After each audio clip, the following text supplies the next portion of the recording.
পরিচয় সবার সাথে রাখেন, কিন্তু সম্পর্ক সবার সাথে না। দেখবেন সময়ের সাথে সাথে আসল সময় বদলায় না, সময় মানুষকে চোখ খুলে দেয়। নিজেকে ভালো রাখার সবচেয়ে ভালো উপায় হলো অল্পতে সন্তুষ্ট থাকা। আর অল্পতে সন্তুষ্ট থাকা মানুষগুলো কিন্তু সব সময় অনেক ভালো থাকে। রমজান মোবারক সবাইকে। অভাবের সংসারে এই 8টি খরচ বন্ধ করতে পারলেই জমাতে পারবেন হাজার হাজার টাকা। মানি সেভিং টিপস। তো ডেইলি বাঙালি ব্লগ, গ্রামের সাদামাটা জীবন। নতুন দিনে নতুন আরেকটি ব্লগ ভিডিও নিয়ে হাজির আমি আপনাদের মাঝে সাভানা, ভারতের ছোট্ট একটা গ্রাম শীতলকুচি জেলা থেকে বলছি। তো welcome back to my channel. আসসালামু আলাইকুম। তোমরা সবাই কেমন আছো? আমি আশা করি তোমরা সকলেই ভালো আছো। আলহামদুলিল্লাহ আমিও ভালো আছি, আমার পরিবার পরিজনদের নিয়ে আলহামদুলিল্লাহ আমি ভালোই আছি। আর আমার প্রাণপ্রিয় কলিজা আপু ভাইয়েরা তোমরা সবাই কেমন আছো? আমি আশা করি তোমরা সকলেই ভালো আছো। তো বরাবরের মতো না ব্লগটা আমি শুরুই করে দিলাম। অভাবের সংসারে এই 8টি খরচ বন্ধ করতে পারলেই জমাতে পারবেন হাজার হাজার টাকা। মানি সেভিং টিপস। দেখুন, আমি যেহেতু গ্রামের গৃহিণী বা গৃহবধূ বলতে পারো, তো অভাব যারা মধ্যবিত্ত তাদের সংসারে, প্রত্যেকটা সংসারে কিন্তু অভাব অটনন থাকে, কিন্তু অভাব অটনের মাধ্যমে আমরা কিন্তু জীবনটাকে আমাদের শুরু করতে হবে। আর অভাব অটনন দেখলে আমরা যে সংসার ছেড়ে পালিয়ে যাব, এটা করলে তো হবে না। বুদ্ধিটা খাটাতে হবে, কিছু হলেও টাকা ইনকাম করতে হবে। জীবনে বেঁচে থাকার সবচেয়ে মূলমন্ত্র হচ্ছে টাকা। টাকাই কিন্তু সব কিছু। টাকাই সম্পর্ক ভালো রাখে, আবার টাকাই সম্পর্ক নষ্ট করে। তো জীবনে বেঁচে থাকতে গেলে টাকার গুরুত্ব বা ভূমিকা অনেক বড়। সেই জন্য আমরা চাইলে অল্প অল্প করে টাকা সঞ্চয় করতে পারবো। আমরা নিজেও সঞ্চয়ী হব, আর আমাদের ছেলে মেয়েদেরও সঞ্চয়ী করব। মানে কীভাবে সঞ্চয় করতে হয় সেটাও শিখিয়ে দেবো আমাদের ছেলে মেয়েকে। বাবা মা যদি ছেলে মেয়েদের সঞ্চয় করা না শেখায়, তাহলে কে শিখাবে বলুন তো? তো দেখুন, 8টি খরচ কি বন্ধ করব। 1 নম্বর খরচ হচ্ছে উচ্চ বিলাসিতা করব না, মানে ঘরে একটা আছে আর একটা কিনবো না। 2 নম্বর হচ্ছে কারণ ছাড়া বাইরে যাব না, কারণ বিনা কারণে বাইরে গেলে 100 টাকা হলেও খরচা হবে, 200 টাকা হলেও খরচা হবে, তাই না? 3 নম্বর হচ্ছে সপ্তাহে একদিন খরচবিহীন জীবনযাপন করতে হবে। সপ্তাহে একদিন খরচ না করে মানে দিনটাকে, সারা দিন রাতকে অতিবাহিত করতে হবে। 4 নম্বর হচ্ছে বাড়ির এপাশে ওপাশে কুড়িয়ে কাটিয়ে এনে সবজিপাতি রান্না করলে কিছুটা হলেও সাশ্রয় হবে। আর 5 নম্বর হচ্ছে হুটহাট করে এটা ওটা কেনা বন্ধ করবেন। 6 নম্বর হচ্ছে একবেলা বাড়ির সবজি খেতে হবে, আর একবেলা মাছ মাংসর পরিমাণটা কতটুক, যেখানে 1 কিলো লাগবে সেখানে 500 গ্রাম। 7 নম্বর হচ্ছে কি জানেন? 7 নম্বর হচ্ছে বাজারে যখন আমরা বেরোবো তখন কিন্তু পকেটটা দেখিয়ে বেরোবো, বাজেট করেই বেরিয়ে পড়বো। তাছাড়া বাজেটের উপরে যদি আমরা খরচ করতে যাই তাহলে বাজেটের বাইরে হয়ে যাবে কিন্তু। আর 8 নম্বর হচ্ছে 2 হাতে খরচ করা বন্ধ করুন। কারণ 2 হাতে আমাদের যখন টাকা থাকে পকেটে 20,000, 25,000, 30,000, তখন কিন্তু আমরা হুটহাট করে এটা ওটা কিনে ফেলি। এটা বন্ধ করতে হবে। এই 8টি খরচ বন্ধ করতে পারলেই কিন্তু আমরা হাজার হাজার টাকা জমাতে পারবো। তোমরাও চাইলে আমার মতো প্লাস্টিকের ব্যাংকে বা মাটির ব্যাংকে টাকা সঞ্চয় করতে পারো, টাকা সেভিং করতে পারো। তো এই যে দেখতেই পাচ্ছেন, আমি কিন্তু সেভিং করা শুরু করে দিয়েছি অলরেডি। কারণ দেখুন, সেভিং করা ওটা নিজের একটা মন মানসিকতাটা ভালো থাকে, মানে নিজের মনটাও ভালো থাকে। সেভিং জিনিসটি এমনই একটা জিনিস, নিজের মন প্রাণ ভালো থাকে। কিন্তু অল্প অল্প করে শুরু করব, বছরের শেষে যখন সেই ব্যাংকটা ভাঙবো তখন কিন্তু অনেক টাকা বের হবে। 10,000, 15,000, 20,000 এরকম অনেক টাকা বের হবে। তখন কিন্তু আমরা খুশিতে একেবারে নাচানাচি করব, এইরকম একটা পরিস্থিতি আসবে। তো সেই জন্য জীবনে বেঁচে থাকতে গেলে আমাদের টাকাকে মূল্য দিতে হবে, গুরুত্ব দিতে হবে।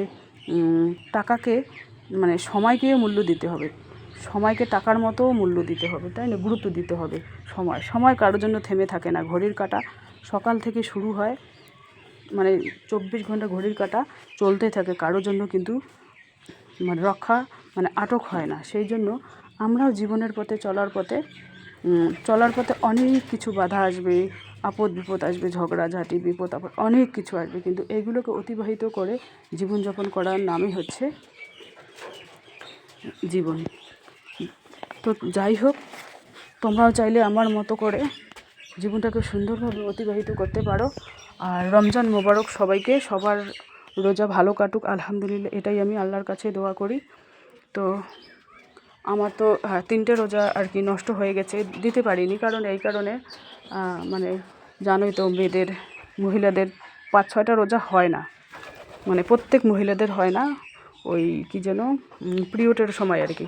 তো এই যে দেখুন এখানে লাউ দেখতে পাচ্ছেন, 2টো লাউ কিনে নিয়ে এসেছি 10 টাকায়, 2টো লাউ, যেখান থেকে ডিম নিয়ে এসেছে সেখানে কিন্তু 2টো লাউ কিনে নিয়ে এসেছি। আর অর্ধেকটা লাউ এখানে দেখতে পাচ্ছেন, এটা কিন্তু আমার মা দিয়েছে এই লাউটা, এটাও কচি লাউ, এ দুটো কচি লাউ।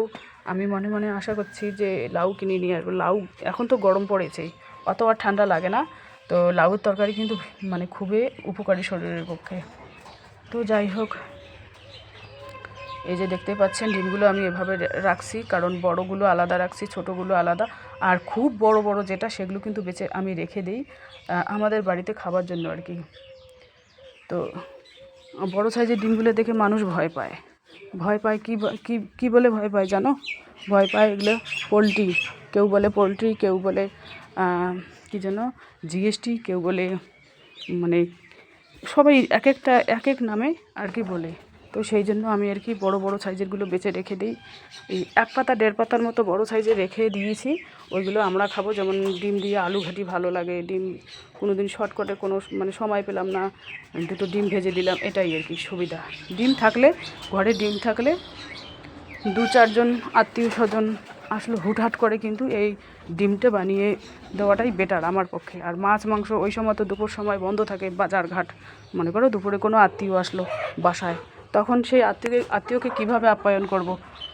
বাস ডিম দিয়ে আলু ঘাটি করলাম, বা ডিম ভেজে দিলাম, বা অন্য একটা সবজি করলাম, হয়েই গেল। তো এই যে দেখুন এই কার্টুনের কিন্তু অর্ধেক কার্টুন ডিম আছে, সেই ডিমগুলো আমি মানে সাইজ করে রাখবো, বড় আলাদা, ছোট আলাদা, লাল আলাদা, সাদা আলাদা, এরকম মাঝারি আলাদা। এক একটা মানুষের এক এক রকমের পছন্দ, তাই না? হাতের 5টা আঙ্গুল সমান না, সবাই এক ধরনের হলে তো পৃথিবীতে কোনো ঝগড়াঝাটি দ্বন্দ্ব লাগতোই না, তাই না? তো এই যে দেখুন আমি এইভাবে ডিমগুলো করতেছি। আর প্রত্যেক বেলা, সারাদিনে একবেলা হলেও আমার মা যে কোনো কাঁচা সবজি হোক, রান্না করা সবজি হোক পাঠিয়ে দেয়, যেহেতু আমার মায়ের বাসা পাশাপাশি। আর মাছ ভাজা দিয়েছে, 4-5 পিস মাছ ভাজা দিয়েছে।